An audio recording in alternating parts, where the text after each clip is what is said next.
¿Qué tal? Buenas noches. Ya estamos en diciembre, amigos y amigas de Foro Jurídico, en nuestro programa mensual de Simplemente Derecho. Es siempre un gusto compartir con ustedes, ya saben, las pinceladas del derecho que nos apasiona. Pero hoy que estamos cerrando diciembre, bueno, que estamos cerrando el año en diciembre, quisimos darle un toque diferente, pero siempre tocando el derecho, que es ese arte que debemos de compartir para poder vivir en paz en sociedad. Doy las gracias, como siempre, a Foro Jurídico, que nos da la oportunidad de estar compartiendo estas ideas. Y bueno, sin más, quisiera presentar a nuestra estrella de hoy, que como la estrella de Belén se acerca en diciembre, y le dije, amigo, por favor, tenemos que platicar, sentarnos a tomarnos ese cafecito y comentar y aprender de ti, de lo que eres un experto. Así que, sin más, me permito presentar al doctor Juan Pablo Pampillo Balín, a quien conozco hace muchos años. Y déjenme decirles una breve descripción de un currículum extensísimo que tiene mi amigo.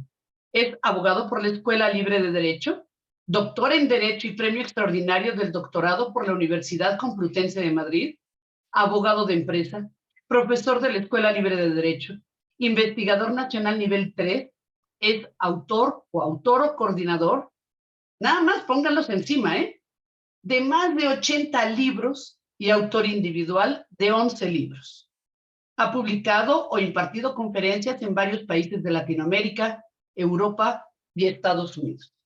Sus intereses profesionales y académicos se encuentran en el ámbito del derecho de la empresa, del derecho comparado latinoamericano, de los derechos humanos, la filosofía, lo van a ver ustedes, y la historia jurídica, y también del derecho internacional privado. Lo que pasa es que él es muy sencillo y no lo quiso decir, pero también fue presidente de la Academia de Derecho Internacional Privado. Así que, mi estimadísimo amigo Juan Pablo, bienvenido aquí a tu casa en Navidad, en Foro Jurídico, en nuestro programa Simplemente Derecho. Mil gracias, Ligia, por invitarme a tomar un café contigo, maestra querida, amiga admirada. Gracias a Foro Jurídico también por recibirnos en esta noche, en que nos tomamos un cafecito y una taza navideña, precisamente haciendo alusión al clásico de Tchaikovsky, al Cascanueces, que es una obra pues tradicional también para celebrar estas fiestas. Pueden ver que puse atrás mi nacimiento.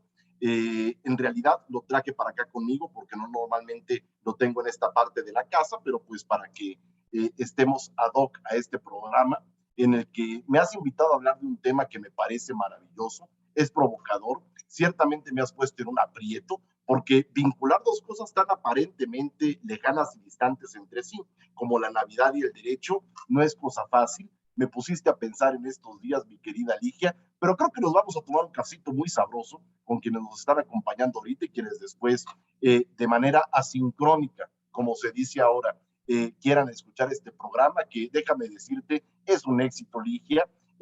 A veces lo veo en directo, otras veces lo veo de manera desfasada cuando lo suben a YouTube, y la verdad es una gran aportación la que estás haciendo desde Foro Jurídico. Muchísimas felicidades siempre por todas las iniciativas que tienes.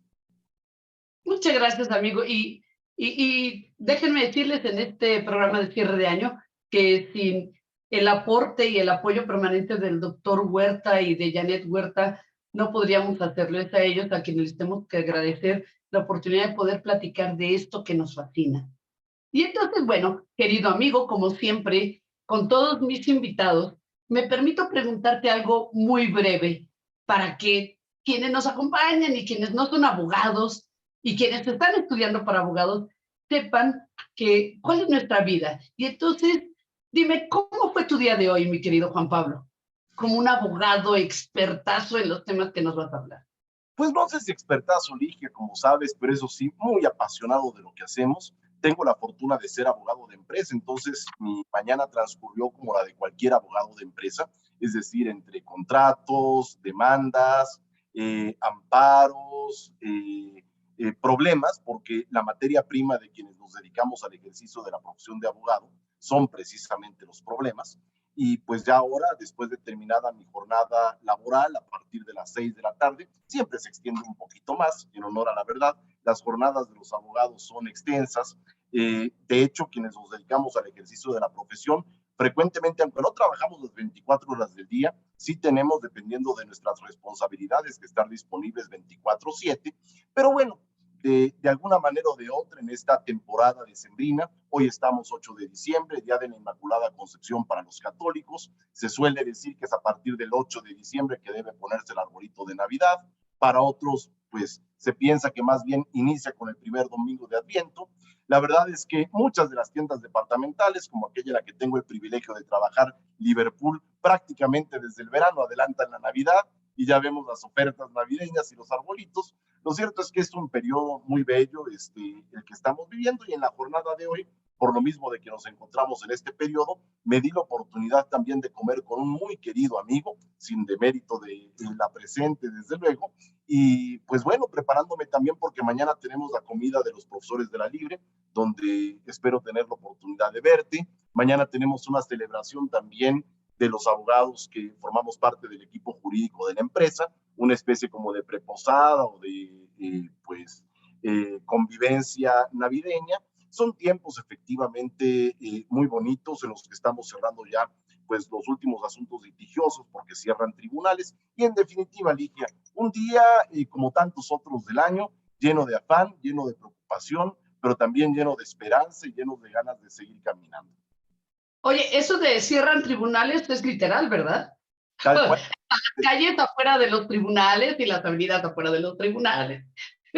Y déjame decirte algo, Ligia, y aquí encontramos precisamente uno de los vínculos más pues característicos de la Navidad y del derecho, que la influencia de la Navidad sobre el derecho se proyecta específicamente en que se trata de un día de descanso obligatorio, de acuerdo con la ley, da lugar al inicio de un periodo de descanso o festivo inhábil para nuestros tribunales, desde luego a todos los que somos trabajadores y nos ennoblecemos por medio del trabajo, nos llega nuestro aguinaldo, que es también una prestación laboral que surge originariamente como una tradición navideña, precisamente para sufragar los regalos, que es donde se nos da una buena parte del aguinaldo, y así nos llega la cuesta de enero hasta que termine el puente de Guadalupe Reyes, que inicia la semana que viene. O sea que vemos que las tradiciones navideñas realmente se proyectan en nuestra vida cotidiana y por lo mismo también en el derecho. Y que una vez que terminan los gastos del puente Guadalupe Reyes, el siguiente gasto es pagarle a la nutrióloga para que nos ayude a entrar al siguiente año. Pero y también bueno, tenemos la fortuna de que si nos quedamos muy escasos de liquidez, podemos recurrir a otra costumbre que también viene del ámbito de la iglesia, los famosos montes de piedad. Pues vamos a la casa de empeño y ahí nos prestan para que salgamos adelante. exactamente. Y qué bueno, amigo, que empezamos a tocar el tema, porque también algunas otras personas me preguntan, ¿y cómo van a ligar la Navidad y el derecho? Digo, espérenme tantito, porque hay sorpresas. Claro que se puede. Y entonces ahí viene la primera pregunta que te quisiera hacer, amigo. ¿Qué tienen que ver el derecho, la religión, la confesionalidad, el laicismo y la laicidad? Para empezar por ahí, por favor. Perfecto, Ligia. Pues vamos a ver si lo consigo porque son muchos temas que se encuentran estrechamente vinculados. Empiezo por el primero y que tiene que ver con qué relación podría tener el derecho con la Navidad o la Navidad con el derecho. Y lo primero que quisiera decir es que, recordando una frase del filósofo español José Ortega y Gasset respecto de la filosofía, él decía que la filosofía era un saber autónomo y pantónomo. Ah, caray, esto suena como que muy complicado. Pantónomo quiere decir, como nos dice la raíz griega, que tiene que ver con todo. Y es que efectivamente el derecho está en todas partes. Está en la tiendita de la esquina, está en el accidente de tráfico, está en el matrimonio, está en el testamento, está en el terrenito. El derecho tiene que ver con el campo, con la ciudad, con la fábrica, con la industria. Y también tiene que ver, por supuesto, con la Navidad y todo lo que la Navidad envuelve.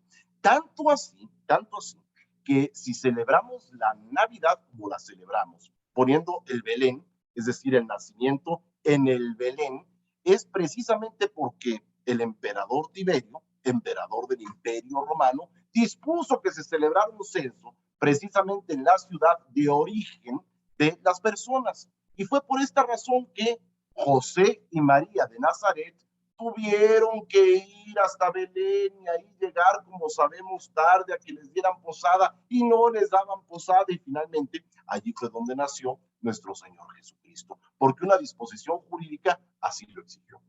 Pero por otra parte, la Navidad, como decíamos, influye también en el derecho muchísimo. Ha creado diversas instituciones jurídicas como las que mencionábamos antes, el aguinaldo, el descanso obligatorio, el cierre de tribunales, en fin, tantísimas cosas como no nos damos una idea, pero todo esto, Ligia, tiene que ver, volviendo a la expresión de Ortega, de que la filosofía es saber autónomo y pantónomo, a que tanto el derecho como la religión son, por así decirlo, ámbitos de la vida humana que tienen que ver con todo. El derecho está en todas partes, es metiche y entrometido, y la religión también es hasta cierto punto entrometida, si no es que metiche, y tiene que ver absolutamente con todo.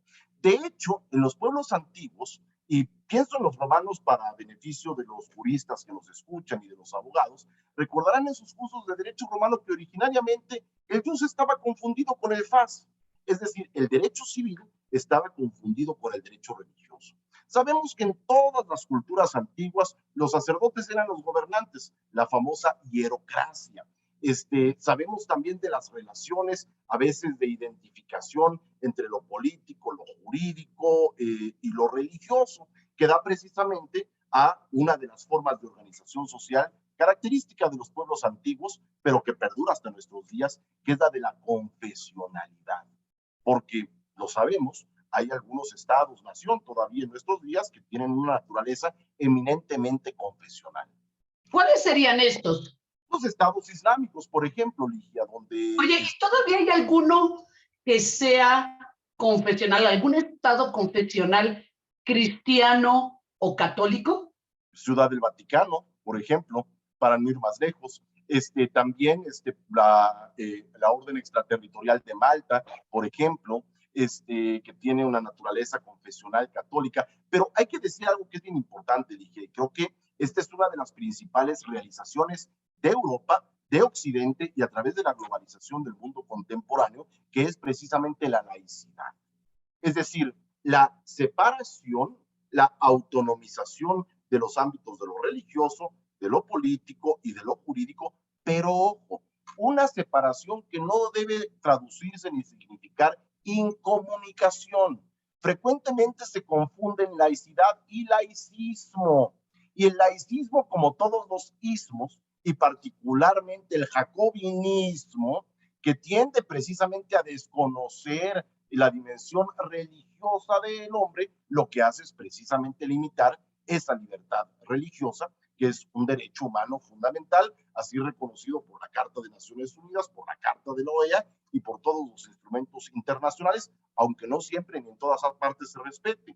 Un dato curioso, Ligia, que tú y yo conocemos, hasta el año de 1992, como bien sabemos, por virtud de reformas constitucionales que tuvieron lugar en ese año, México es uno de los poquísimos estados del mundo donde no existía una separación de iglesias y Estado, sino que existía un desconocimiento de la personalidad jurídica de las asociaciones religiosas y prácticamente los religiosos se encontraban fuera de la ley. Se podía limitar el número de los religiosos. Tienes razón, amigo, y tú estás más joven que yo, pero yo recuerdo perfecto que estaba prohibido cuando yo iba a la primaria que, por ejemplo, los sacerdotes trajeran alzacuello. Ya no, digo, de cualquier religión, era la negación del ejercicio de cualquier religión en el país, a diferencia de decir, oye, todos convivimos juntos y tenemos que tolerarnos. Tu iglesia, no te metas conmigo, Estado, y yo, Estado, no me meto con la parte de fe de tu iglesia o iglesias las que haya, ¿no? Pero peor tantito, Ligia, y esto es algo bien importante para nuestros amigos abogados y los jóvenes estudiantes de Derecho. Cuando las leyes son absurdas, y las leyes anticatólicas en México eran absurdas, lo que generan son vías alternativas de incumplimiento. Entonces, ¿qué pasaba en estas escuelas religiosas? Que con el conocimiento y consentimiento implícito de la propia autoridad educativa, había una capilla donde se encontraba un crucifijo. Y cuando venía el inspector de la Secretaría de Educación Pública, esa capilla se convertía en un salón de actos y al crucifijo se le daba la vuelta y se ponía Benito Juárez. Se crea o se creó un régimen de tolerancia, disimulo y sobre todo y peligrosamente aplicación selectiva de la ley. Y esto nos lleva precisamente a recordar un concepto fundamental de nuestros cursos de historia del derecho, y es que evidentemente la ley, el derecho, deben partir de la realidad social, no pueden desconocerla, y que la dimensión religiosa es, desde un punto de vista antropológico, una parte connatural del ser humano, de todo ser humano.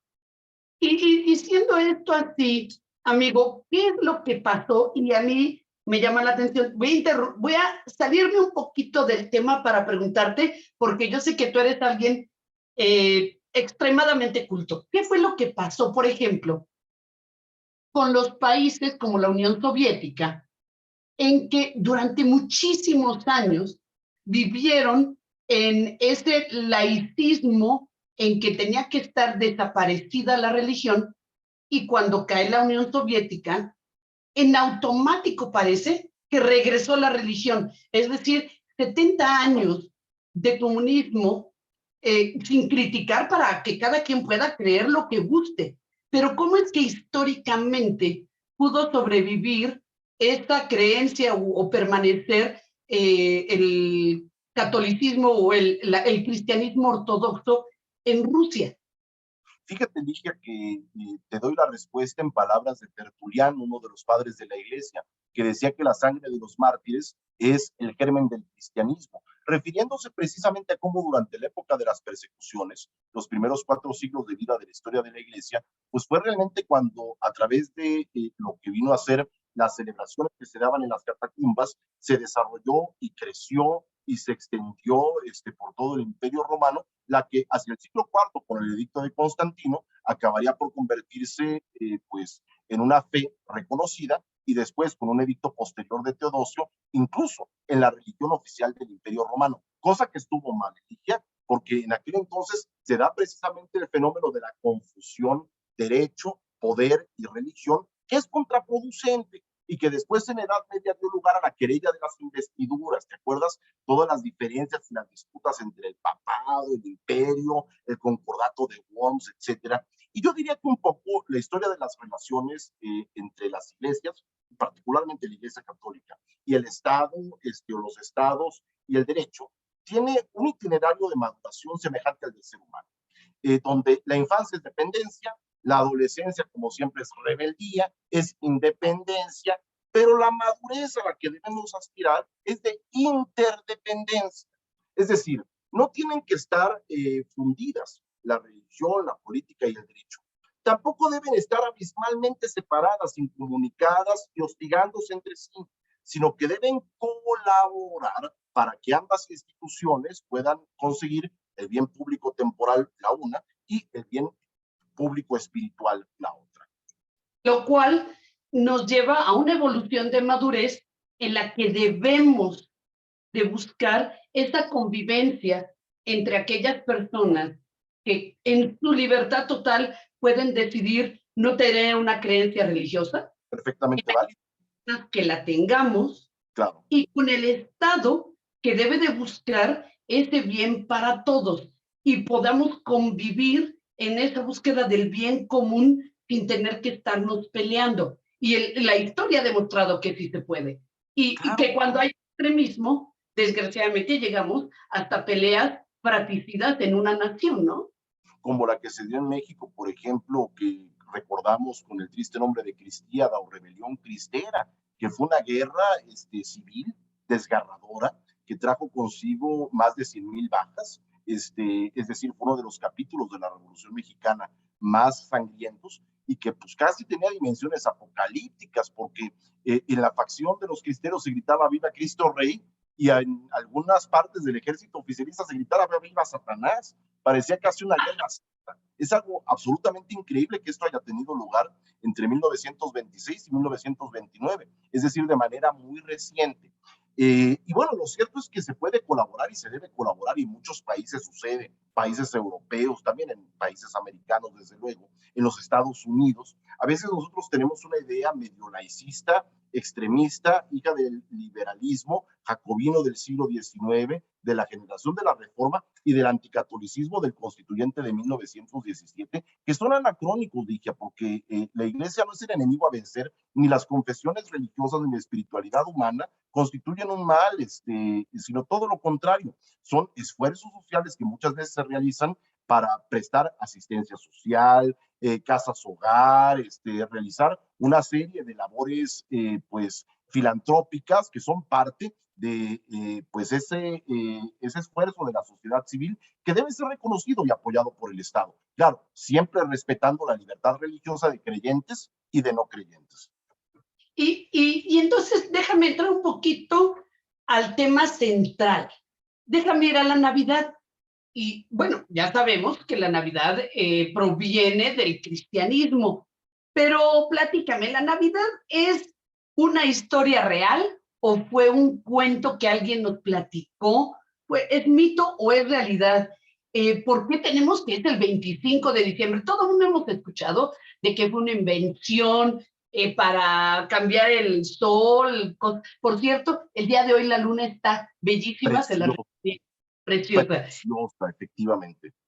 Y Tenemos el entonces, último plenilunio del año. exactamente, y está hermosa, creo que vale la pena para ponerse de buenas y decir que siempre hay algo bueno que mirar en el cielo. Oye, y que la Ciudad de México además está despejado, aunque hace un frío del demonio, dicho sea de paso, pero se ven las estrellas estupendamente, vale la pena mirar al cielo en esta noche. Y bueno, mi querido Juan Pablo, ¿es cierto o no es cierto? A ver, ¿de dónde viene esto de la Navidad? Viene de mucho tiempo atrás, dije, desde antes del cristianismo, porque efectivamente tú lo decías, viene de las fiestas solares que prácticamente estuvieron generalizadas entre todos los pueblos antiguos. Nosotros conocemos, por ejemplo, las festividades del Fuego Nuevo. Todos los pueblos antiguos veneraron en realidad a una divinidad solar. De hecho, a Cristo en las escrituras se le denomina en algunos pasajes como un sol de justicia, y es que efectivamente, pues, el sol con su luminosidad y con su calor se empieza a echar de menos por estas épocas de frío. Y de ahí, pues, que prácticamente todos los pueblos de la antigüedad, y particularmente los germanos y los romanos, tenían festividades de naturaleza solar. Es un hecho cierto que la natividad de nuestro Señor muy poco probablemente tuvo lugar el 25 de diciembre. Muy poco probablemente tuvo lugar en diciembre. Según varios estudiosos, lo más probable es que haya tenido lugar entre junio y septiembre, haciendo una reconstrucción de una serie de datos que nos aportan las mismas escrituras y que nos permiten con cierta relativa exactitud hacer una datación sobre el momento en el que pudo tener lugar el embarazo de María, el momento en el que pudo tener lugar el empadronamiento ordenado por Tiberio y demás. Todo parece indicar que no tuvo lugar en diciembre, pero que hacia el siglo III específicamente se identificó la conveniencia con un propósito de pues tratar de acercarse más a los prosélitos romanos, de empatar la fiesta del Sol Invicto que se celebraba precisamente el 25 de diciembre con la festividad de la Navidad. En este sentido, algo que es bien interesante y que ha sido una estrategia, por así decirlo, en el mejor sentido de la palabra, de la Iglesia Católica. Entonces, posteriormente y en la actualidad, se han seguido muchos cauces de naturaleza sincrética. Es decir, sobre todo en los esfuerzos de evangelización, se ha procurado por parte de la Iglesia Católica lo que se llama evangelizar la cultura e inculturar el evangelio. Es decir, tratar de identificar en cada una de las culturas cuáles son, según expresiones de Concilio Vaticano II y de Juan Pablo II, las semillas del verbo. ¿Dónde se encuentran aquellos aspectos de cada cultura que en cierto sentido son coincidentes con los dogmas, con las creencias, con la liturgia cristiano-católica. Y en ese sentido, por virtud de la identificación de Cristo, Sol de Justicia, con la festividad del Sol Invicto de los romanos, y a falta, porque ya se había perdido para entonces, en realidad la Iglesia siempre consideró desde sus primeros años, desde los inicios de la persecución religiosa, la primera generación que todavía le toca a los propios apóstoles, que son martirizados, que el motivo, la razón de ser, el centro de la fe, se encontraba en la resurrección, no tanto en el nacimiento de nuestro Señor. El sentido de la predicación evangélica era la buena noticia de la salvación de los hombres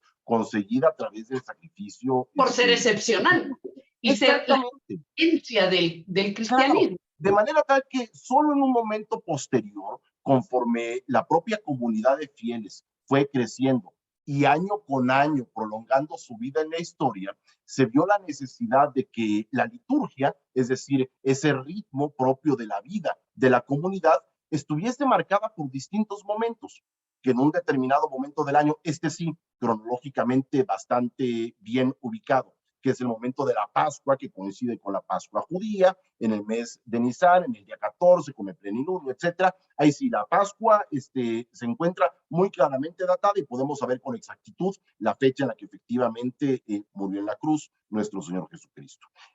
En contrapartida, solo fue mucho tiempo después, a partir del siglo III, que se empezó también a pensar en la posibilidad de celebrar también el nacimiento de Jesús. Pues ya fue muy tarde, ¿no? Ya fue, bueno, a ver, relativamente tarde, sí, pero hay que entender también una cosa, Ligia. Fue tarde, la primera noticia que nosotros tenemos es tardía. Pero ojo, no hay que olvidar que nos encontramos en el siglo III. La cultura en aquel entonces de muchos cristianos era predominantemente oral. Los evangelios apenas fueron vertidos por escrito en el siglo I, es decir, surgen originariamente como parte de una tradición oral de los dichos y los hechos de nuestro Señor Jesucristo. Por eso se dice el evangelio según San Juan, o según San Marcos, según San Mateo, porque esos dichos y hechos, que son palabra revelada, palabra viva, son puestos por escrito por estos evangelistas hasta un momento posterior, porque la vida originaria de la comunidad fue de tradición oral, como era la vida en aquel entonces. No hay que olvidar que muchos de los manuscritos de aquella época, Ligia, seguramente anteriores al siglo III y muy posible la Navidad, se celebraron el 25 de diciembre desde antes del siglo III, pero no tenemos noticias escritas de ellos, no han sobrevivido, porque hay que recordar que hacia el siglo V se produce la caída de Roma. Después vendrán las invasiones bárbaras de los normandos. Se perdió muchísima literatura, escritos, y apenas los que están descubriendo del Mar Muerto, ¿no? Porque apenas se están empezando a descubrir. Efectivamente, y déjame decirte, Ligia, que ahora me decías, ¿verdad o mito? A ver, es no sé si llamarlo propiamente mito, sino una convención, la de celebrar la Navidad del 25 de diciembre. Pero es un hecho histórico indiscutible y de los más documentados de su época, de los más y mejor documentados de su época, la existencia histórica de Jesús. Hay una serie de trabajos históricos, arqueológicos, antropológicos, que lo prueban sin género alguno de dudas. Se encuentra perfectamente documentada, incluso por historiadores contemporáneos como Flavio Josefo o Suetonio, que de primera mano nos dan ese testimonio, más allá del propio testimonio de las escrituras canónicas, más allá del testimonio de los famosos apócrifos, más allá de los testimonios escritos de los manuscritos del Mar Muerto a los que hacías efectivamente referencia.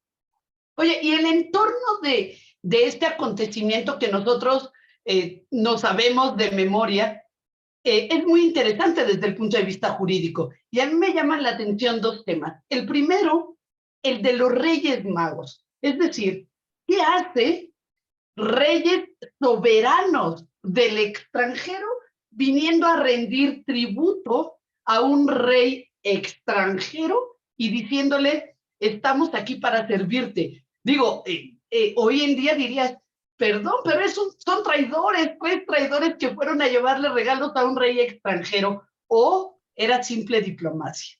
Y el segundo es desde el punto de vista civil y del derecho de esa época, una pregunta que casi todos nos hacemos, ok, se sabía que María estaba embarazada y que José, vamos a llamarle así, para la época, llegó a su rescate porque si no iba a ser despreciada por ser una mujer soltera embarazada. Y se casa con ella. Jurídicamente, ¿qué pasa con estos dos temas? El de los reyes que vienen a decir adiós el Estado y la soberanía y del matrimonio de José y María. Buenísimas preguntas, dije. La primera pregunta sugiere un problema que en realidad no existió. Y digo que no existe ese problema porque es falso que hayan existido tres reyes magos que fueran a rendirle homenaje a el niño Jesús como rey de los judíos. Lo que hubo fueron tres magoi, según la versión griega de Nuevo Testamento, lo que significa originariamente más que magos, hombres sabios. Lo que dice la escritura es estrictamente que tres magoi venidos de Oriente, tres sabios venidos de Oriente, fueron a rendirle homenaje a partir de los estudios astronómicos. No hay que olvidar que en la antigüedad, la astronomía, que hoy consideramos como una ciencia, y la astrología, que hoy consideramos como una pseudociencia esotérica, se encontraban fusionadas. Y en ese sentido, sí, también es un hecho históricamente y astronómicamente comprobado que la estrella de Belén efectivamente fue cierto. Fue una peculiar conjunción que se produjo en aquella época y que hizo que la conjunción de dos planetas diera lugar a la impresión de una estrella particularmente brillante que vieron estos magos y dijeron, bueno, pues vamos a seguir esta estrella, ¿no? Y efectivamente, según se narra en las escrituras, fueron a ofrecerle oro, incienso y mirra. Oro como un rey, incienso como un sacerdote y mirra como a una persona que ha fallecido, precisamente preanunciando el tipo de muerte que iba a tener. Entonces, no hubo tal conflicto de derecho internacional público de que meterse a una autoridad extranjera en realidad. Y por cierto, también parte de la tradición, no necesariamente canónica, el que se les llame Melchor, Gaspar y Baltasar. No, esos nombres provienen de textos apócrifos. Apócrifo no quiere decir necesariamente falso, simple y sencillamente quiere decir en este contexto no canónicos, es decir, textos que no fueron reconocidos por las primeras comunidades cristianas como auténticos en materia de fe, pero que no obstante eso aportan elementos tradicionales de una gran riqueza. Muchas de las costumbres, por así decirlo, cristianas católicas, que son costumbres, en realidad vienen de los evangelios apócrifos. No son obligatorias en materia de fe, no constituyen, por así decirlo, normas ni principios morales, pero son parte de estas tradiciones, como el árbol de Navidad. Tampoco tiene un origen católico y su significado era muy sanguinario, porque las esferas de Navidad actuales eran las cabezas de los enemigos que colgaban de algunos árboles los pueblos germánicos cuando triunfaban en la batalla. ¡Auch! Me estás recordando a Indiana Jones y la cabeza de los monos.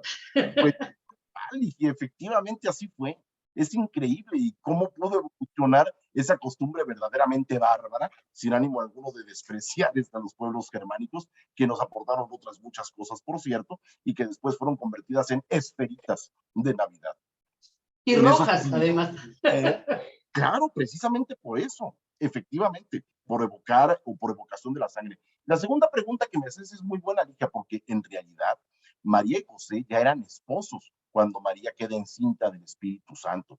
Y por eso es que, pues, José reflexiona para sí mismo, a efectos de no exponerla a público escándalo, el abandonarla, como para que sobre él recayera pues, la condena popular de que había abandonado a su esposa. ¿Pero por qué? Porque habían celebrado un contrato que antes existía en derecho mexicano, que existió y que existe todavía en el pueblo hebreo, y que también existe o existió en Roma, que es el contrato de los esponsales, distinto del matrimonio.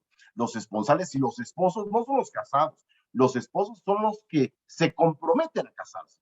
La palabra esposo proviene del latín esponsio, que significa prometo. Espondeo, y consecuentemente nos esposamos, nos comprometemos a casarnos. Es la promesa de un matrimonio futuro. Matrimonio que sí se consume en el sentido de que se celebra, porque José en un sueño, pues es es puesto en conocimiento por un ángel que pues en realidad no ha habido traición de parte de María y consecuentemente decide no abandonarla, aunque hay que decir que a diferencia, por ejemplo, de la legislación canónica, la legislación de la iglesia, en ciertos casos el matrimonio se encontraba previsto y permitido por la legislación hebraica. Y entonces era, digo, trayéndolo a nuestra época, él no quiso deshonrarla para que se le considerara que tenía un amante, en pocas palabras. Tal cual, porque eso era lo que pensaba José, o sea, la nobleza de José en ese sentido constituyó en amar tanto a su entonces esposa, todavía no cónyuge, a su entonces esposa, que a pesar de que él pensaba que lo había traicionado, con el propósito de no exponerla a la calumnia y posiblemente a la sanción. ¿Te acuerdas de la mujer adúltera? De que era morir a pedrada. Y donde Jesús dice quien esté libre de culpa que tire la primera piedra, pues efectivamente para no exponerla a semejante castigo, José había resuelto, antes de saber por el ángel que María no le había traicionado, había resuelto abandonarla para cargar él con la responsabilidad. Entonces, fíjate, pudo haber ella muerto lapidada, como Sí, desgraciadamente hoy, por esa sucede intolerancia, en algunos países. hay muchas mujeres que sí mueren de esa manera, de una manera insostenible. Sí. Bueno, nos podríamos quedar platicando muchas horas, amigo, pero déjame pasar a la siguiente pregunta. ¿Cómo influye entonces hoy esta tradición navideña y el cristianismo en el derecho vigente? ¿Qué efectos tenemos? Qué buena pregunta, Ligia. Realmente yo te diría que, aunque podríamos hablar sobre este tema horas y quizás días completos, yo trataría de sintetizar la influencia del cristianismo sobre el derecho, primeramente sobre el derecho romano, después sobre el derecho europeo y por ende sobre el derecho occidental, y finalmente sobre el derecho en el contexto de la globalización actualmente. Creo que se podría identificar o ubicar fundamentalmente en tres momentos históricos, tres influencias distintas. La primera tiene lugar a partir del siglo IV. Como platicábamos hace un ratito, hacia el siglo IV cesa el periodo de persecuciones terribles de un Nerón, por ejemplo, con el incendio de Roma, nos acordamos, de un Diocleciano, y finalmente Constantino pues establece un edicto de tolerancia, el edicto de 313, y después Teodosio, pues otro edicto por virtud del cual la Constitución Cunctus Populus reconoce a la Iglesia Católica. A partir de entonces el Imperio Romano se cristianiza, y esta cristianización del Imperio Romano lleva a que el derecho romano, que se encuentra influido por una moral pagana, o por una moral de una religiosidad pagana, la propia de los griegos y de los romanos, que era muy sincrética, dicho sea de paso, y muy tolerante, también dicho sea de paso, pues va a ser transmutada por un ethos completamente distintos, el ethos del cristianismo. Y bueno, pues vamos a ver, por ejemplo, la ética de los griegos y de los romanos era una ética de élites, era una ética de fifís, diríamos hoy. Era una ética de excelencia, por eso Aristóteles buscaba la arete, la virtud. La humanitas estaba referida, pues sí, a los senadores y a la clase senatorial, no al vulgo, al populus, al que hay que darle panem et circenses, pan y circo, y divertirlo también con esos espectáculos crueles, inhumanos, que recordamos en las películas tipo Ben-Hur.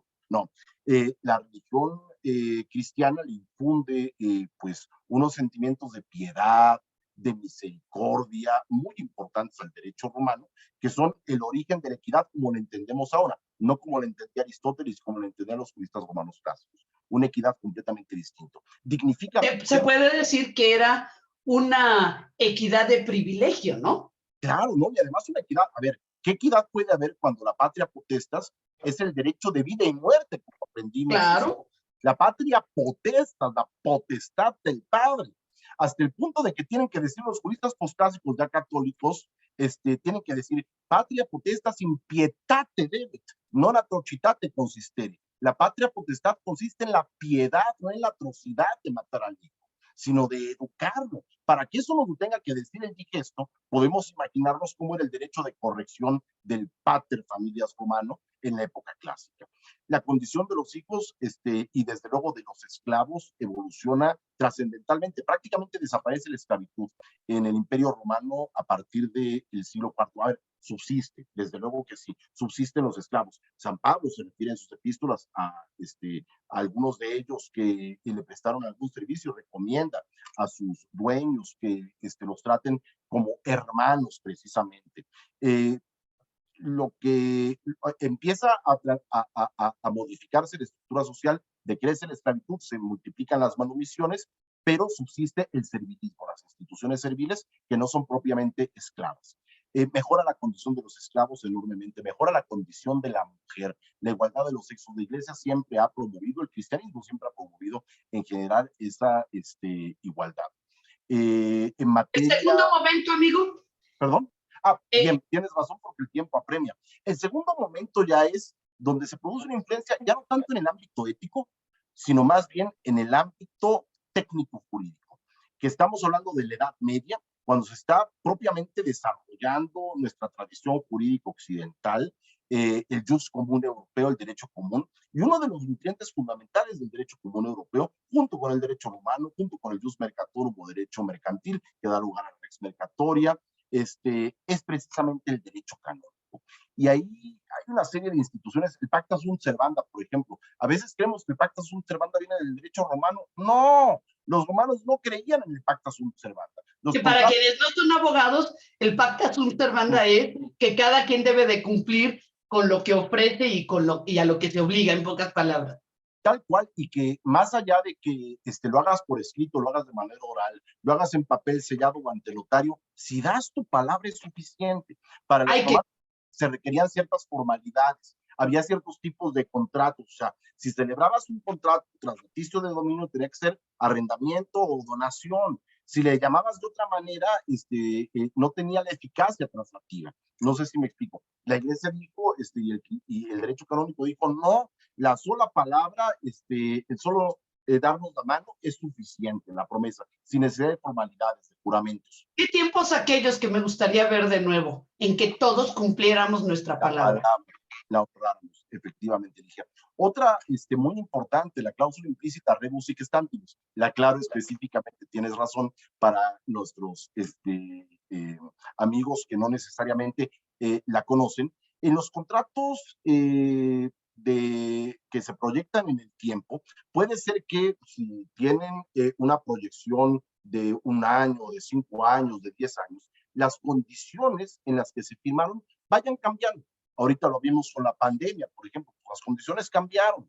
Las condiciones cambiaron en el sentido de que se tuvieron que cerrar muchos establecimientos. Las condiciones cambiaron en el sentido de que a lo mejor la inflación ha venido a deteriorar el poder adquisitivo y el valor mismo del dinero. Entonces, si bien es verdad que los pactos deben cumplirse en sus términos, también es verdad que dichos términos pueden revisarse equitativamente si hay un cambio de circunstancias que así lo amerite. Y esa es precisamente una de las proyecciones técnico-jurídicas del derecho canónico hacia el derecho civil. Y la más importante quizás de todas, la personalidad jurídica, a la que si le llamamos personalidad moral también, y hablamos de personas morales, es precisamente por su origen teológico. La idea de la persona ficta como un constructo del derecho de naturaleza artificial proviene precisamente de la idea paulina de la Iglesia como corpus mysticum, como cuerpo místico.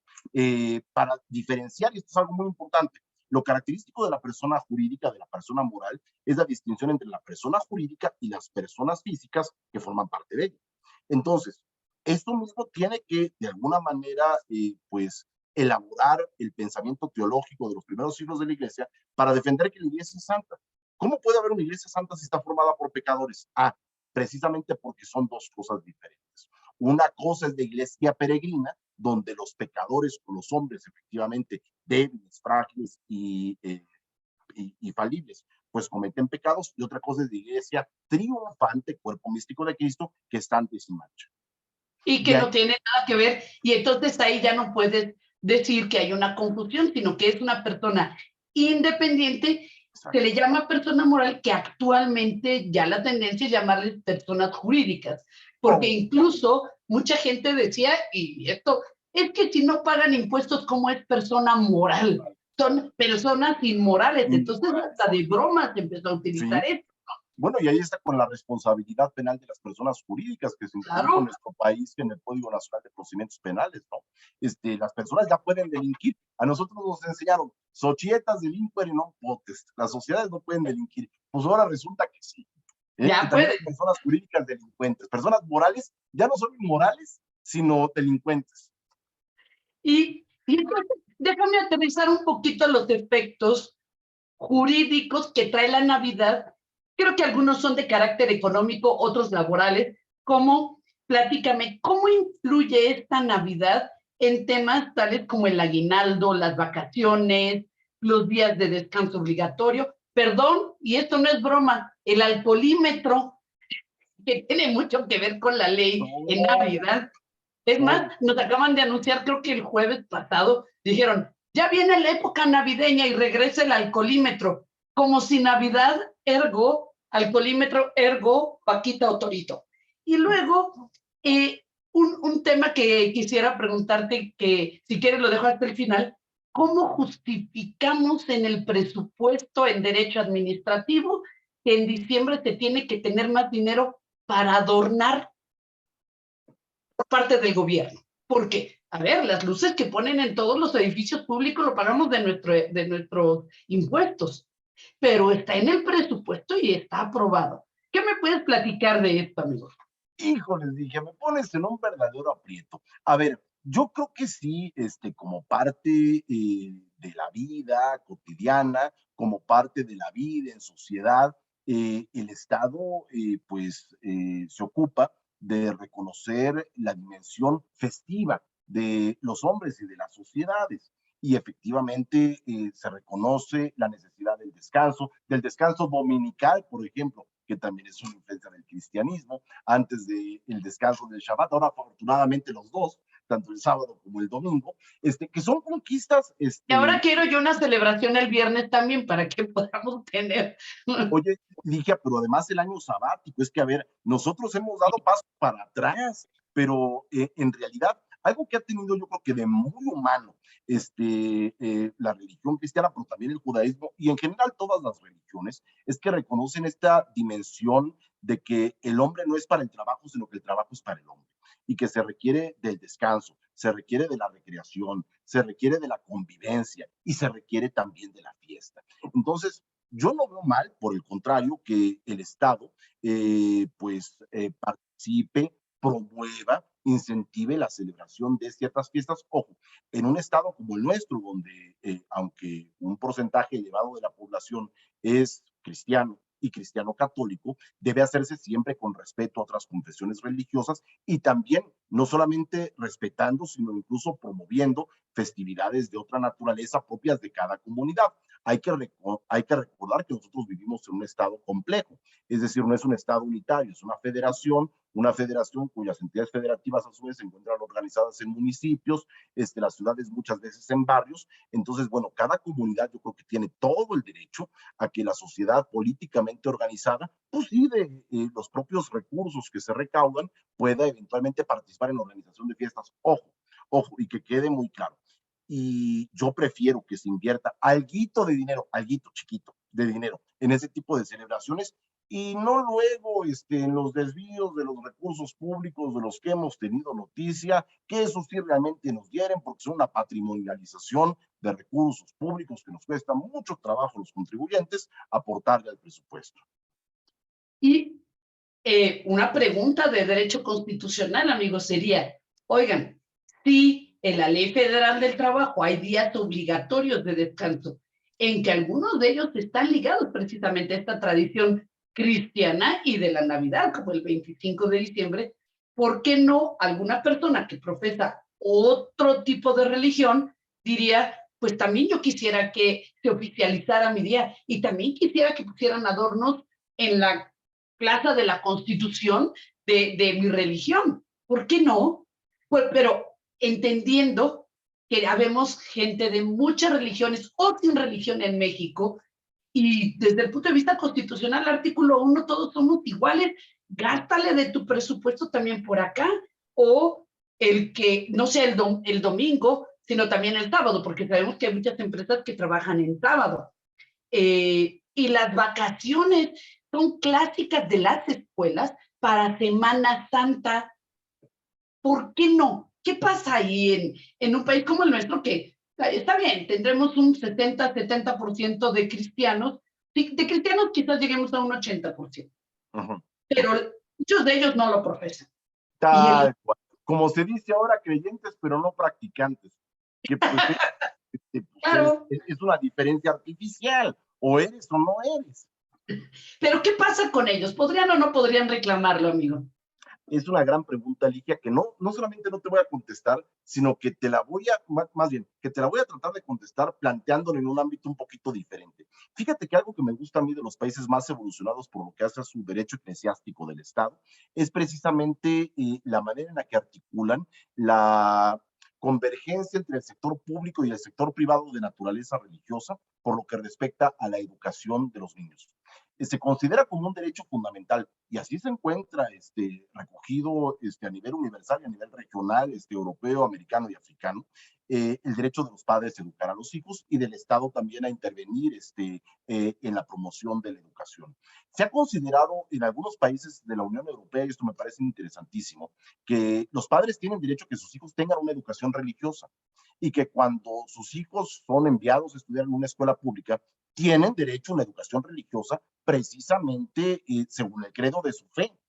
Es decir, que en Europa el Estado está obligado a brindar educación religiosa en las distintas creencias de cada una de las mayorías y de las minorías correspondientes. Yo creo que esta solución que se ha dado en Europa a esta cuestión educativa arroja mucha luz respecto de las festividades a las que tú te refieres. Claro, en una democracia, pues eventualmente el gobierno tiene que atender a la voluntad de las mayorías, pero con respeto a los derechos de las minorías. Yo creo que sí, Ligia, en definitiva, debiéramos tratar de reconocer también el derecho al descanso en los días que son propios de cada una de las confesiones religiosas y que el Estado debería promover también pues en las entidades geográficas en las que se encuentren presentes el que se celebren este tipo de pues ceremonias religiosas. Voy a ponerte un ejemplo y que tiene que ver precisamente con el reconocimiento de las culturas, del derecho y del autogobierno de nuestros pueblos indígenas. Eso ya es una realidad en México, pero solo para nuestros pueblos indígenas. En una democracia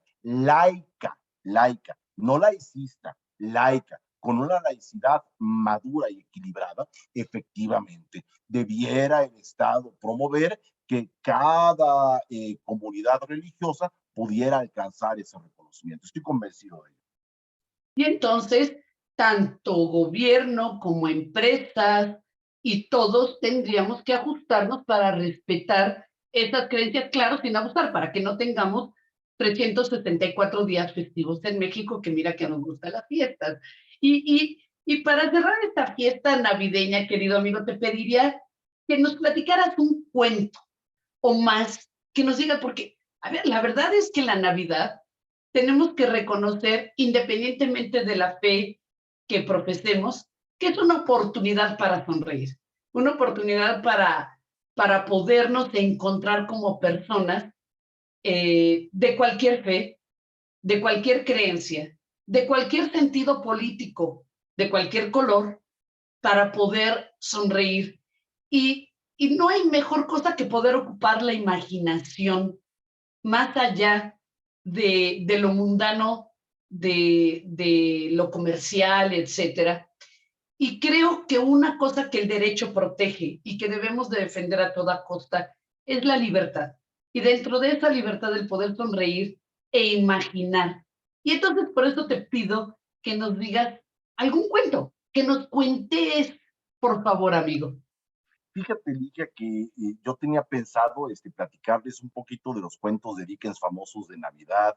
Tenía pensado para los colegas juristas platicarles un poco de una tradición muy bonita de la Escuela Libre de Derecho que instauró el maestro Alba Muñoz, de leer un cuento de Navidad que él mismo redactó para sus alumnos. Yo también he redactado un cuento de Navidad que en algún momento les compartiré también. A lo mejor por redes sociales, terminando el programa, puedo hacerlo, pero que estaba pensando que por razón de tiempos, en lugar de leerles algunos fragmentos de estos cuentos, que era lo que originalmente yo había pensado, quisiera compartir con quienes nos escuchan una reflexión más que un cuento. Efectivamente, la Navidad, el Hanukkah, el solsticio, la fiesta, como queramos ver, el fin de año, el cierre de ciclo, es un tiempo que se presta para la reflexión y para la introspección. Y yo más bien quisiera aprovechar este espacio para hacer una invitación a quienes nos estén escuchando, a que puedan hacer una reflexión que a mí me hicieron hace algunos años y me dejó profundamente marcado, y procuro hacerlo todos los años en esta temporada,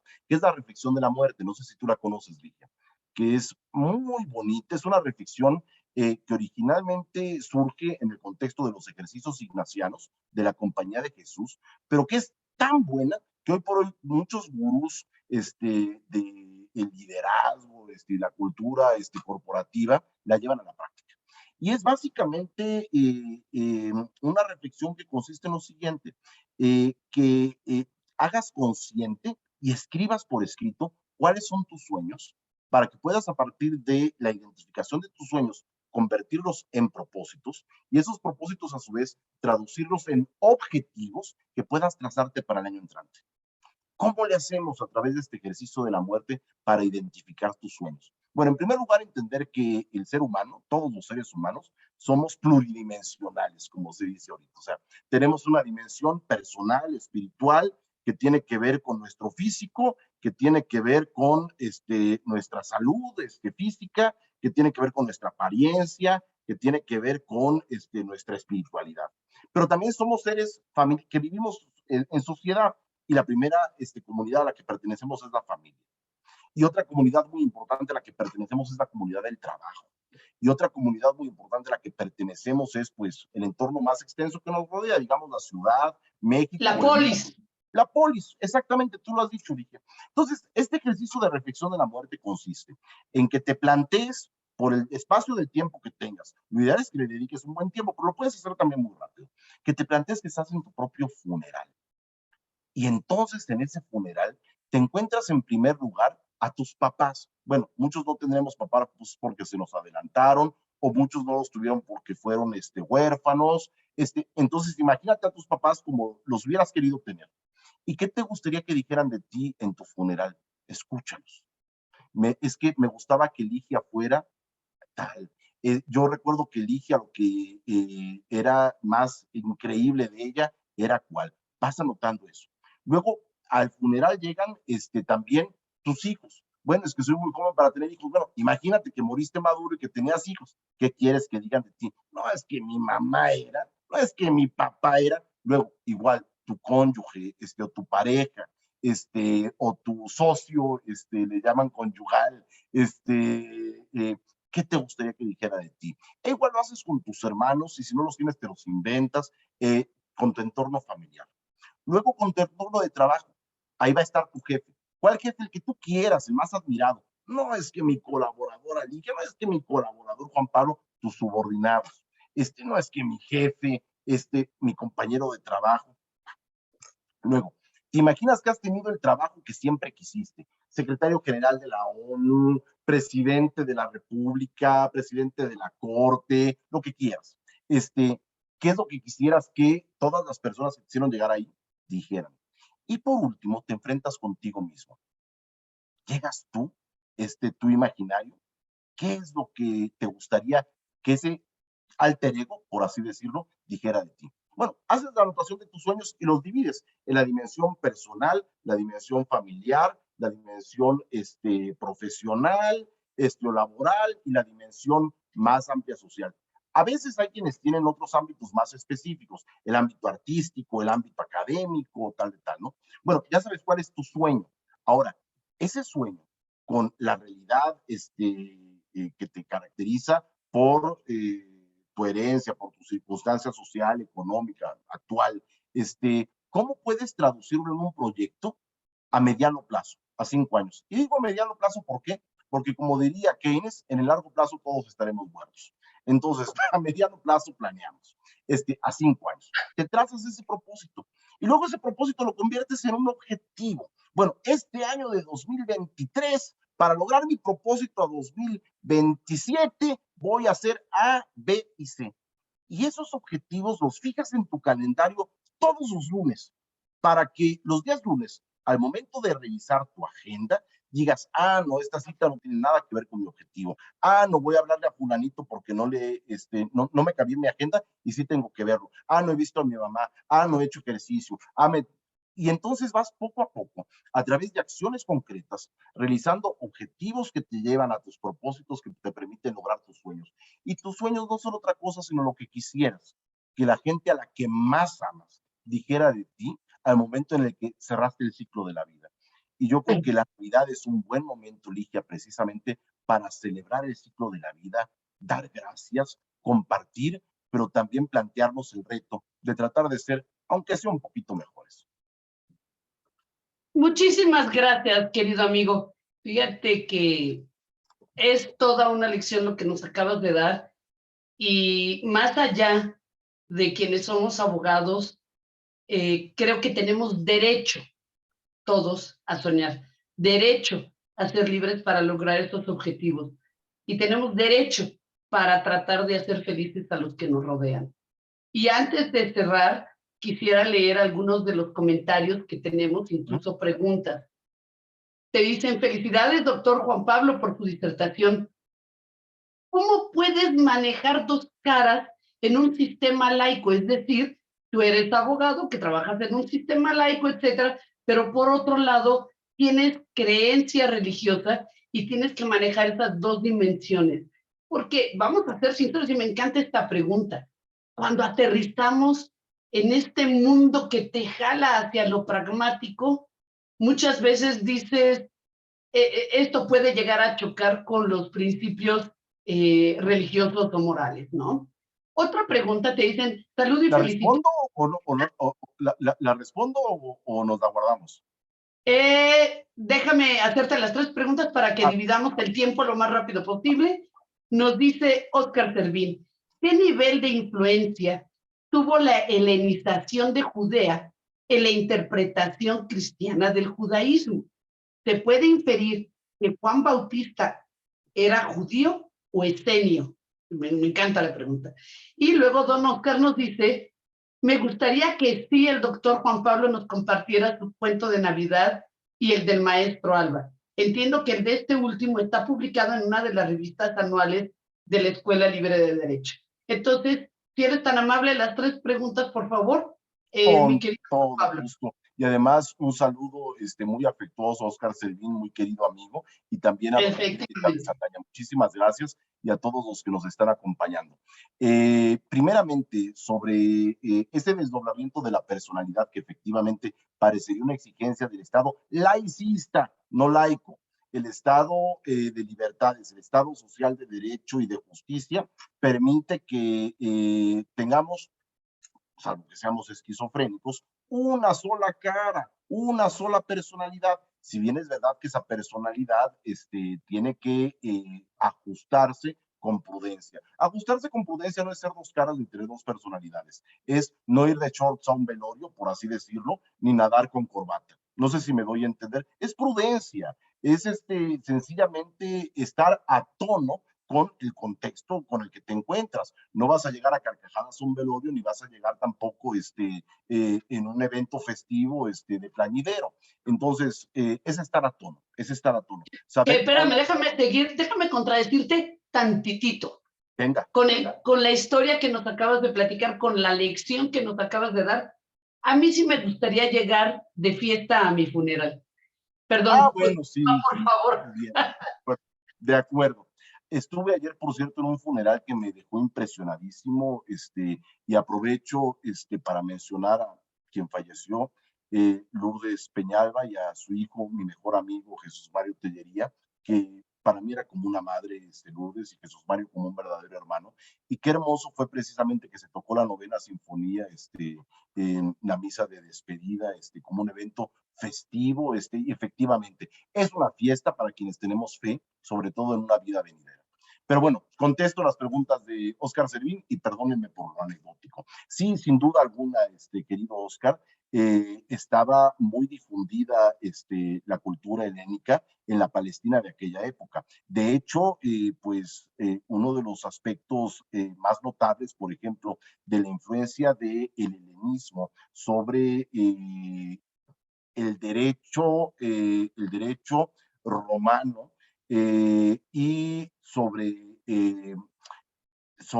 la proyección que el cristianismo tuvo en la configuración de la teoría clásica del derecho natural en Tomás de Aquino, pero antes ya en Agustín, deviene precisamente de que Tarso, la ciudad de la que era oriundo Pablo de Tarso, pues era una ciudad muy helenizada donde además existía un grupo muy importante era un enclave de estoicos, por así decirlo. Y la teoría paulina de la ley, que es después retomada por Agustín y es posteriormente complementada a partir de la visión aristotélica por Tomás de Aquino, ciertamente responde a esa impronta, a esa influencia indudablemente helénica. De hecho, sin el koiné como cultura helénica y sin la lengua franca que era el latín en aquel entonces, difícilmente hubiera podido extenderse la iglesia tan rápidamente como lo hizo. Y también hay que decir que en la filosofía helénica y en el propio derecho romano, la Iglesia Católica encontró elementos que le sirvieron para configurar su propia reflexión teológica y su misma estructura jerárquico-administrativa.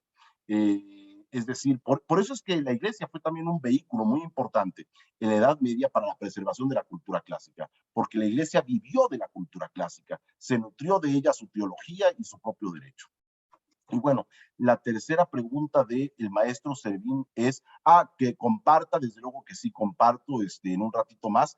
No les aseguro que en un ratito más, pero sí, sin falta, entre la noche de hoy y el día de mañana, comparto mi cuento muy modestamente. Y el cuento del maestro Alba Muñoz efectivamente se publicó en una de las revistas de estudios jurídicos de la Sociedad de Alumnos de la Escuela Libre de Derecho. Por aquí las tengo y lo tengo a mano, de manera tal que lo que voy a hacer es tomarle fotografías al cuento y por esa vía lo subo a redes sociales. Muchas gracias. Sí. Muchas gracias, Juan Pablo. De hecho, si quieres enviármelos, lo enviamos a la edición de Foro Jurídico y que Foro Jurídico nos ayude a publicarlo porque creo que vale mucho la pena. Por supuesto, Ligia, qué padre, me encantaría. Súper, va. Y así lo compartimos con todos. Te felicitan, querido amigo, te felicita Eduardo de Jesús Castellanos y Miguel Pérez Mar, un gran amigo, ambos grandes amigos. Y bueno, ya sabes que podríamos quedarnos 20 horas más platicando de estos temas. Tú eres un hombre omnisapiente, porque conoces de derecho, de religión, de filosofía, y siempre es un lujo platicar contigo y reflexionar. Yo también invito a todos nuestros amigos a que, como el doctor Pampillo, reflexionemos de esta manera. Y tengo que darte las gracias, decirte que nos pasamos unos minutos, pero estoy segura que todos los que nos acompañan lo disfrutaron tanto como tu servidora. Y te quiero desear la mejor de las Navidades, que seas siempre feliz, querido amigo, darte las gracias por compartir tus conocimientos, y a todos los que nos están viendo y que nos vean diferido, también compartirles que todos debemos de estar contentos de poder platicar, sonreír y sentirnos iguales con todos y todas las personas que nos rodean, para que nos pongamos en los zapatos de todos y sepamos que las libertades y los derechos los podemos exigir, pero también somos garantes de los derechos de todos los que nos rodean y las personas que nos quieren, y aún las que no nos quieren. Todos tenemos derechos para ser respetados. Entonces, esa es mi invitación. Adelante, amigo, por Te favor. quería decir, Ligia, que siguiendo lo que estás, el comentario que has hecho, los buenos deseos que nos has extendido, yo quiero hacerle un regalo a quienes nos están escuchando. Les quiero regalar la definición que tú conoces bien, Ligia, de derecho del padre Villoro, porque tiene todo que ver con lo que hemos venido diciendo.